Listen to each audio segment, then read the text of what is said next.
आशा करता हूँ आप सब बहुत अच्छे होंगे। मेरा नाम है सिद्धांत अग्निहोत्री। स्टडी ग्लोस पे आपका बहुत बहुत स्वागत है। कौन होते हैं सोशियोपैथ्स, आज हम बात करेंगे। उससे पहले दोस्तों, जो हमारा डार्क पर्सनालिटी का कोर्स है, इसको हमने लॉन्च कर दिया है। 1 अक्टूबर को इसमें मैं ही क्लास लूँगा, जिसमें हम नार्सिसिज्म, सोशियोपैथ्स, जो अभी मैं आपको बता रहा हूँ, psychopaths, MPD, CPD, ghosting, relationships, toxicity, सब कुछ मैं आपको बताऊंगा। क्लिनिकल साइकोलॉजी हम कवर करेंगे, बिहेवियर साइकोलॉजी हम कवर करेंगे, ह्यूमन साइकोलॉजी तो कवर हो ही रही है, न्यूरो साइंस साइकोलॉजी, ये सारी चीज़ें हम कवर करने वाले हैं। तो फटाक से कोर्स को अवेल करें। 1 अक्टूबर को लंबा मैंने टाइम दिया है, आराम से आप अवेल करें, कोई दिक्कत नहीं है। तो यहाँ पे सबसे पहले कौन होते हैं सोशियोपैथ्स। देखो, सोशियोपैथ्स जो होते हैं ना, इनको ASPD anti social personality disorder के उसमें रखा जाता है। इसमें साइकोपैथ्स भी आते हैं। साइकोपैथ्स थोड़े से अलग होते हैं, ठीक है, डिफरेंस होता है। हालांकि डिफरेंस क्या, देखिए, लगभग नार्सिसिज्म हो गया, OCD तो अलग ही हो गया बेसिकली, ठीक है। नहीं तो साइकोपैथ, सोशियोपैथ एक ही कैटेगरी में ही आते हैं, है ना। आप ज़्यादा डिफरेंशिएट नहीं कर सकते, बट कुछ कुछ बातें इनको डिफरेंशिएट करते हैं। जैसे नार्सिसिज्म मेरे बारे में बहुत ज़्यादा होता है, मैं दैट्स इट, बकरी मैं, वो हिसाब किताब। तो सोशियोपैथ्स की बात करें तो ये हैं शैतान, डेंजरस होते हैं बहुत ज़्यादा। बचपन में इसीलिए कहते हैं ना कि भाई जो बच्चे हैं ना, उनको बहुत ही अच्छे से पालो, ध्यान से पालो। बहुत ही ज़्यादा उनको पैम्पर करोगे, हद से ज़्यादा तो सर पे चढ़ जाएंगे। बहुत मारोगे पीटोगे तो माइट भी पॉसिबल हो सोशियोपैथ्स हो जाए। अगर आप उनको अटेंशन नहीं दोगे तो वो सोशियोपैथ्स हो सकते हैं। तो बेसिकली जेनेटिक प्रॉब्लम नहीं है, ये इन्वायरमेंटल प्रॉब्लम है कि आप किस तरीके का माहौल बच्चों को दे रहे हो। स्टालिन एक बहुत बड़ा, उसमें सारे डिसऑर्डर्स थे। बचपन में बहुत मारा गया, बहुत ज़्यादा। हिटलर, मां ने उनको बहुत पैम्पर किया, हिटलर को पगला गया। इन सब में देखोगे ना तो आपको दिखेगा। इनफैक्ट माओ जेडोंग, उनकी जो प्राइवेट डॉक्टर हैं, उन्होंने बोला है, उसकी किताब पढ़िएगा, कि बहुत खतरनाक इंसान था। तो होता है पर्सनालिटी डिसऑर्डर इन सब में, बड़े डेंजरस। तो आप बोलेंगे सर इतने आगे क्यों चले जाते हैं। चार्मिंग पर्सनालिटी, ये बड़े खतरनाक होते हैं, ये बहुत ही मैनिपुलेटिव होते हैं। सोशल नॉर्म्स को लगातार तोड़ेंगे, ये अपने आप को सुपीरियर दिखाते हैं, लेकिन जब आपसे मिलेंगे तो ये इतने स्मार्ट, इतने ज़्यादा, चाहे वो लड़की हो चाहे लड़का हो। लड़कियां हो तो मतलब आप समझिए कि आपको प्यार में पड़ ही जाना है। एक बार बात क्या देख के you will fall in love, और आपको लगेगा कि भाई इससे अच्छा तो कुछ है ही नहीं। क्या खूबसूरत लड़की है, क्या गजब विचार है इसके, क्या आइडियोलॉजीज है, आहा। मैं तो एकदम बह गया, बहा ले गए मुझे भैया अपने विचारों में। ऐसे ही लड़के, ओ हो, क्या बात है, क्या माचो मान। फिर जब आप इस जाल में फंस गए, मकड़ी का जाल होता है ये, जितना ज़्यादा अंदर जाओगे उतना फंसते जाओगे। बताऊंगा मैं, जब मैं लेक्चर्स लूंगा सोशियोपैथ्स पे, बहुत ही अच्छे से बताऊंगा, ठीक है।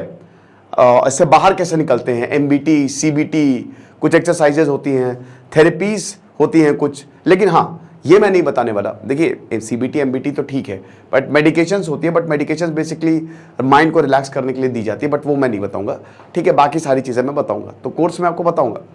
तो सोशियोपैथ्स ना भाई, एक बार जैसे ही अब जाल में फंसे, बस शुरू इनका मैनिपुलेशन, हाईली मैनिपुलेटिव। सबसे बड़ी बात होती है सोशियोपैथ्स की कि देखो, एक तो सोशियोपैथ्स, ठीक है, नाम ही आप देखो, तो ये जो भी समाज में जो एक कॉमन रूल है उसको हटाते हैं नेगेटिव वे में, है ना।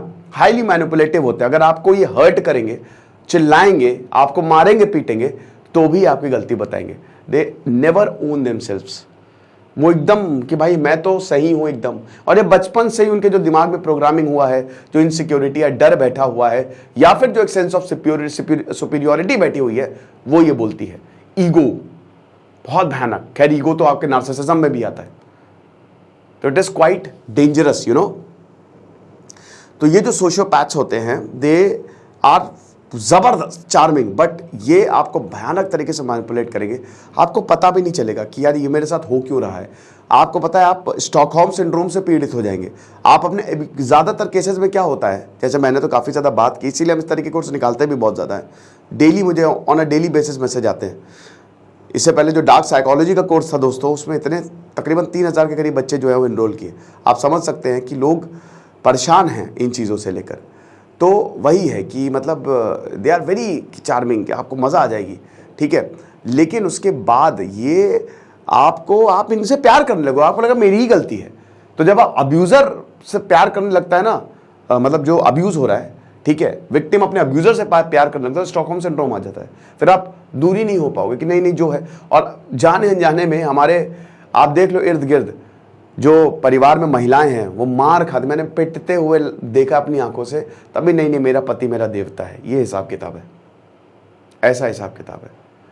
मैं नाम नहीं लूंगा, बट एक केस ऐसा था, अभी मेरे पास आया था, और मुझे बहुत खुशी है कि उन्होंने मेरी बात मानी, और वो वहाँ से हाईली टैलेंटेड लड़की, हाईली टैलेंटेड, इतना ज़्यादा मतलब मैं क्या बताऊँ, ठीक है। और उसकी शादी हुई, पिताजी बहुत अच्छे, मम्मी नहीं थी उनकी, बहुत प्यारे पिताजी, बहुत अच्छा परिवार, शादी हुई, पति तो बहुत बढ़िया, बहुत अच्छा पति, ठीक है। यू वोंट बिलीव कि IIT था वो, लेकिन उसके बाद ऐसा टॉर्चर किया, ऐसा टॉर्चर किया कि क्या बताए, भयानक टॉर्चर हुआ उसके साथ, ज़बरदस्त टॉर्चर हुआ, और बहुत ज़्यादा परेशान, दाग पड़े हुए हैं भाई पूरे शरीर पे, ऐसा हिसाब किताब। मैंने कहा अरे बाप रे बाप, ये तो जीते जागते राक्षस है। एक्शन लिया उसने, ऐसी की तैसी कर दी, बैंड बजा दी। बट वो ज़रूरी है, पहचाने आप उस साइंस को, पहचाने। अब्यूज थोड़ी ना सहोगे किसी की, ऐसी की तैसी कर दो, हटाओ उसको, भाग। That is the main thing. तो ये आपको समझना पड़ेगा, you need to understand this, right. ये होते हैं सोशियोपैथ्स। तो आप इनसे कैसे बच सकते हैं? अगर आपको इनसे बचना है तो first thing that you have to do, कि बहुत ज़्यादा किसी के भरोसे में मत आइए, ओके। अगर कोई बहुत ज़्यादा मीठी मीठी आपसे बात कर रहा है, या कोई बहुत ज़्यादा डायरेक्ट है, बहुत ज़्यादा, देखिए हमेशा कभी भी किसी के साथ अगर आपको आना है साथ में, तो थोड़ा टाइम लीजिए, 4, 5, 6 महीने लीजिए। शादी हो रही है, शादी कोई बात नहीं, ना हो शादी, शादी एक जीवन भर का मामला होता है, टूटने से अच्छा है बाद में टूटे जाके तो अभी ही टूट जाए। तो बेस्ट ये है कि आप टाइम लें, 4-5 महीने, क्योंकि आमतौर पे 1-1.5 महीने में आपको बेसिक नेचर समझ में आ जाता है कि हाँ बंदा नेगेटिव है कि पॉजिटिव है, बंदे के साथ में रह पाऊंगी या बंदी के साथ में रह पाऊंगी, तो ये आपके समझ में आ जाएगा कि यार क्या है हिसाब किताब। तो बहुत ज़्यादा किसी भी चीज़ में जल्दबाजी ना करें, थोड़ा सा वक्त लें, थोड़ा सा ठहरें, है ना। कभी भी कोई भी चीज़ अगर आपको करने का मन कर रहा है ना, बहुत ज़्यादा कोई आपको अर्ज है कि यार मुझे ये मकान लेना है या मुझे कार लेना है, रिलेशनशिप में आना है, तो 3 दिन सोच लें, 3 दिन बाद क्योंकि जब ये आता है ख्याल तो हमारे इमोशंस बहुत हाई होते हैं, लेकिन धीमे धीमे वो सबसाइड होते हैं। तो 3 दिन के बाद आप नॉर्मल हो जाओगे कि हाँ यार अच्छे एक पोजीशन पे आ जाओगे डिसीजन लेने के। So you have to do this. तो इट इज़ वेरी डेंजरस। जो सोशियोपैथ्स होते हैं दे आर वेरी डेंजरस, और भयानक मैनिपुलेशन करता है, बहुत ज़्यादा टॉक्सिक बिहेवियर होता है बाद में, और लोग जिंदगी भर फंसे रहते हैं, जिंदगी भर। क्या करें? लड़कों की बात करें तो लड़कों की और हालत खराब है, लड़कियों से बदतर हालत है, क्योंकि लड़कों के पास तो बहुत चीज़ें दांव पे रहती है, ठीक है। भयानक मैनिपुलेट करके आप अपना जॉब छोड़ दोगे। प्यार का पंचनामा नहीं थी, उसमें सोशियोपैथी तो थी, जो लड़की, वो लिक्विड की जो गर्लफ्रेंड, वो नार्सिसिस्ट प्लस सोशियोपैथ दोनों थी वो, है ना।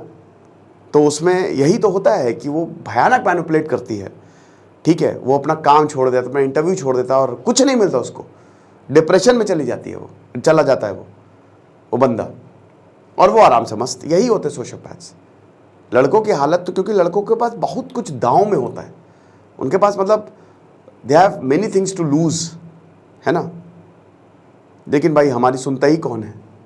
तो इसीलिए लड़कों के लिए तो स्पेशली बोल रहा हूँ कि दूर रहो भाई, है ना, बिल्कुल दूर रहो, क्योंकि लड़के बहुत जल्दी बेचारे भोले होते हैं, फिसल जाते हैं, तो फिसलना नहीं है। तो बाकी मैं आपको कोर्स में बहुत अच्छे से बताऊंगा। तो आई होप चीज़ें आपको समझ में आई होगी। खुश रहे, पढ़ते रहे। जैसे सिद्धांत अग्निहोत्री साइनिंग ऑफ।